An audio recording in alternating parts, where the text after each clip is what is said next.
Hi, it's Kim, and today we're going to talk about my blooming air plant. This little particular plant bloomed for me. It started way late last summer during our move. I noticed that little red thing coming out of the center of it, and it just kind of lasted for quite a long time, and then finally the little purple or lavender things started coming out. It was a total of about 3 of those came out of the center. Now, when we moved, I brought them out of the cool basement and plopped them in this windowsill.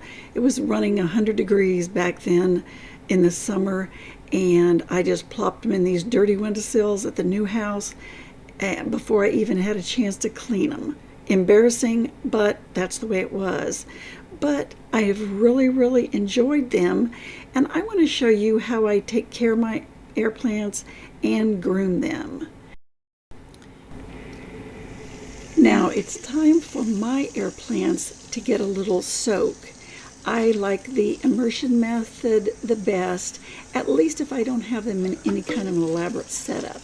Mostly I just have mine sitting in a little container or Hypertufa with a little bit of moss on them. So just to yank them out and set them in this little tub of water works fine for me. That little bathtub, it's coming from Bath & Body Works. I just picked it up at a garage sale. I thought it was so cute. Maybe one day I'll plant some string of pearls in that. But meanwhile, for now, I just fill that up with kind of lukewarm water, not cold.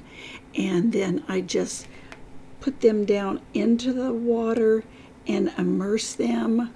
Once I get them in there, I kind of judge, do I need to add a little more water if necessary? Now, since I had been doing it this way and I've read a lot about my air plants, mine in bloom should not be immersed. I should just mist it with a spray bottle. But at this point in time, I was still immersing mine, even though it had the bloom. One of those does have the bloom. There is kind of a little dried up brown straw flower. You can see it. And back on the blog, I've got a lot more pictures where you can see what it looks like. I'm planning to trim that little straw flower off of there because that supposedly stimulates it more quickly to make pups. But since mine has pups already, I don't need to worry about that. But I think that makes a cute little container to do my soaking.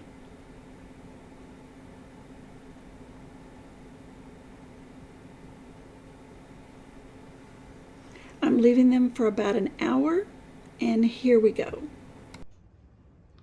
Okay, now the air plants have soaked for about an hour, and it's time to get them out of their bath.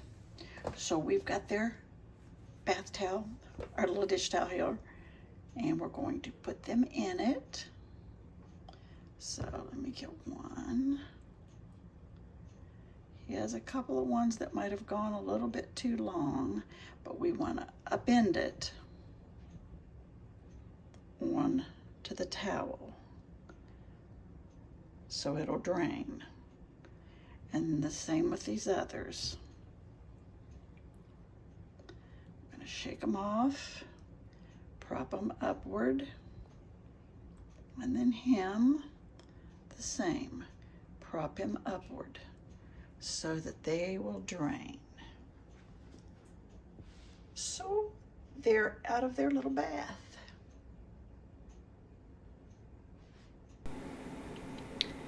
Now you can see these plants. Right there is a brown tip that you can trim off with a clean pair of snip scissors. And then these kind of leaf-like structures, when they get brown and dried up, you can just peel them off carefully, trying not to tear the plant. Now that's what my flower looked like. That red thing grew up first, and then the little purple shoots came off that are lavender. And then now it's all dried up. And I understand that that dried up portion, you can carefully trim that off, and that might speed up the pups happening down below. But I didn't trim mine off at all, and I still have the pups. See it come out right there at the base, the bottom. You let that grow up to be about 1/3 the size of the whole plant, and then you can separate if you want, or just grow them into a cluster.